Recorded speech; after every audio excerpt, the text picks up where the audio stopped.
ولقد سبقت كلمتنا لعبادنا المرسلين. It is the most important story in the country. The next major war for the United States is with ISIS. But what media and politicians are not telling you the truth about, where ISIS came from, who created them, and why before one more dollar is spent, one more American life lost, you need to know the truth. The first step toward truth is to be informed.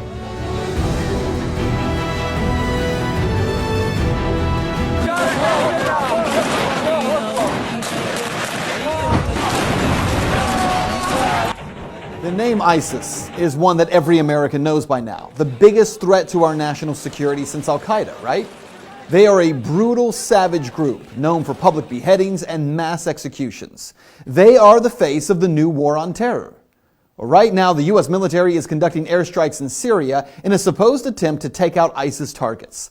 Meanwhile, the White House and military leaders are talking about possible boots on the ground in Iraq again, only 3 years after the war in Iraq was declared over.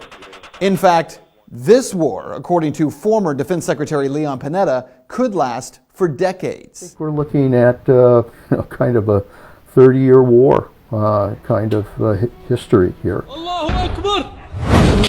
So who exactly is ISIS, and where did they come from? It's entirely a creation of the United States' behavior in Iraq. That's how we got to where we are, because of war, because of occupation, because of torture. For answers, we traveled to Los Angeles to meet with Angela Keaton, the founder of antiwar.com. We destabilized and wrecked Iraq. I mean, it caused it to fail miserably, and that's entirely the responsibility of the United States government. There's no one else at fault there. I mean, as horrible as Saddam Hussein was, Iraq was not unstable. It was a functioning country as much as those sorts of things go, and it was not a particularly horrible hellhole if you were a religious minority. To understand where ISIS comes from, you have to understand two storylines. The first is what Keaton just said. When the U.S. first went into Iraq, we blew the country apart. We destroyed the government, toppled Saddam Hussein, destroyed infrastructure, and most importantly, left behind a power vacuum, one that would have never have existed had Hussein not been overthrown by the U.S. government. Daniel McAdams with the Ron Paul Institute says this is an historical fact that media just won't discuss. All of this has to do with U.S. action in the region, which destroyed the infrastructure, which destroyed Iraqi society, which destroyed the government. You had a lot of people who lived under Saddam Hussein, who may not have been as happy as larks. Nevertheless, they were living somewhat normal lives. The U.S. put a government in power in Baghdad that all of a sudden was their enemies, that treated them very, very badly. Now that is the easy part of the story. The U.S. created conditions in Iraq where ISIS could get its start. But here's the other storyline that you have to understand, that even with Saddam gone, ISIS still couldn't have risen to power had it not been for what happened next. ISIS actually began as a small insurgent group in Iraq in 2006. They had no money, no real ability to recruit, but they did work to create very limited problems for the U.S. military. It wasn't until 2009 that ISIS shifted its focus from Iraq, where it was largely unsuccessful in developing a foothold, and focused on the civil war in Syria. Even there, ISIS struggled to gain any foothold because the two largest groups fighting against President Bashar al-Assad were al-Nusra Front, or Al-Qaeda, and the Free Syrian Army. Then came a pivotal moment that most Americans aren't even aware of. In June of 2013, a northern general for the Free Syrian Army spoke out on Al Jazeera, Qatar, and stated that if international forces did not send weapons, the rebels attempting to overthrow Syrian President Bashar al-Assad would lose their war in just 1 month. Well, only months before, I had personally confronted President Obama about why the U.S. was covertly funding those Syrian rebels. And yet there's some concern about the U.S. funding the Syrian opposition when there are a lot of reports that Al-Qaeda is kind of heading up that opposition. How do you justify the two? Well, I share that concern, and so what we've done is to say we will provide non-lethal assistance to Syrian opposition leadership that are committed to a political transition, committed to an observance of human rights. We're not going to just dive in and get involved with a civil war that in fact involves some elements of people who are genuinely trying to get a better life, but also involve some folks who would, over the long term, do the United States harm. So even as the president acted as if he was being careful, politicians like Senator John McCain demanded action. So it's a totally unfair and unbalanced fight. And now the rebels are the freedom fighters, the Syrian National Army are being beaten every place around Syria because of the overwhelming firepower, and air power is really the deciding factor. So you've got to take their air power out of it. You've got to have a safe zone where they can operate, train, and equip. And we've got to turn this thing around. So what happened?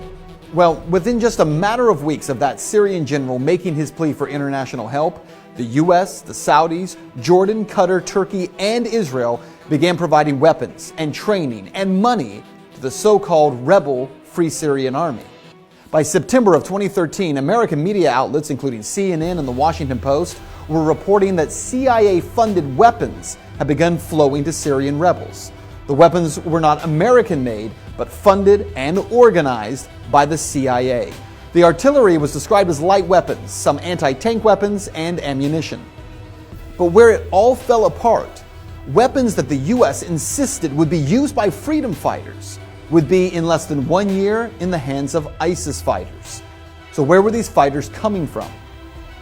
Actually, from the Free Syrian Army, the group that John McCain insisted would help the U.S. to overthrow Assad. That same group actually giving weapons, selling weapons, and sending fighters to join with this new group called the Islamic State. It was in June of 2014 when suddenly, after being a no-name group in Syria, that ISIS emerged, heavily armed and trained by U.S. and coalition special forces, making a dramatic entrance by crossing back over the Syrian border into Iraq, capturing Mosul and much of the northern part of the country. One of the most important facts that mainstream media ignores time and time again is that ISIS was able to grow so fast because of all the U.S. military equipment they were able to seize, equipment that our military left in Iraq, truckloads of Humvees, tanks, and weaponry that instead of taking or destroying, the U.S. government simply decided to leave behind. Even when the U.S. government knew that ISIS fighters were capturing that equipment, for crying out loud, these guys were posting pictures of themselves driving and standing on U.S. military equipment, making video of themselves with it, we did nothing. Why? How is it the U.S. had no idea that this threat was coming? How many billions do we spend? Maybe $100 billion on the total intelligence community budget over the year. How is it that they had no idea? How is it that if this was such a threat, as John McCain and Lindsey Graham are fond of reminding us, how is it that it was missed so unbelievably, so egregiously? Over the past few months, the U.S. government, who acted like they had never even heard of ISIS, suddenly, with the help of media, has turned the Islamic State into the new focus of the war on terror. Now, as ISIS has continued its rise, recruitment is exploding, and the group is becoming stunningly wealthy. ISIS is the best funded terrorist group in the world. They make I think it's $2 million a day selling oil, much of it to Turkey, interestingly enough.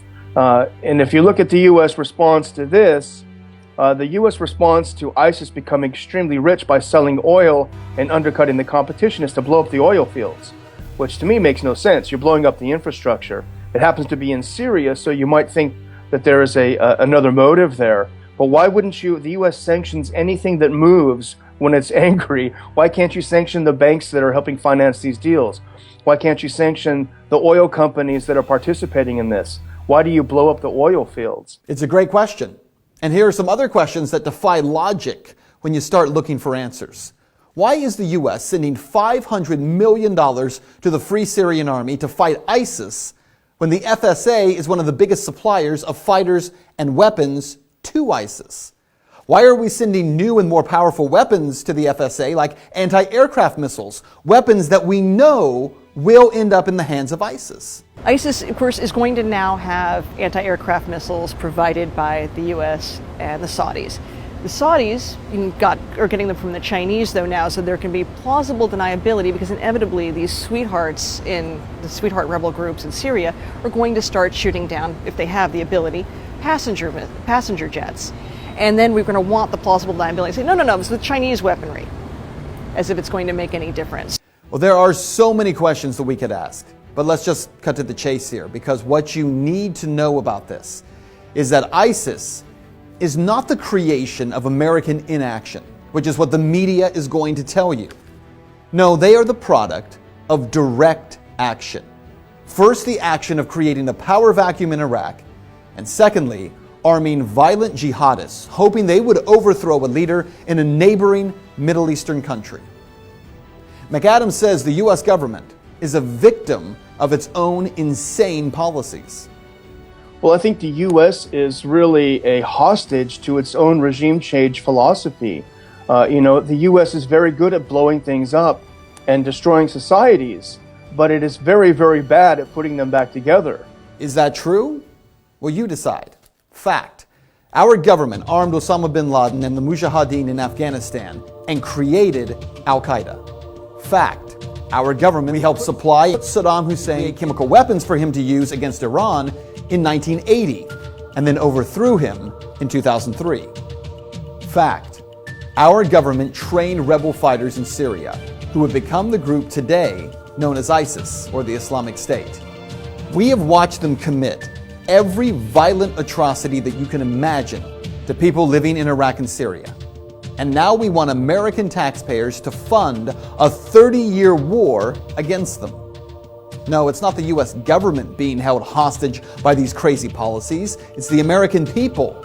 And it's time that we reject the destruction of people groups around the world for the sake of foreign policy that makes so-called defense contractors rich and perpetuates violence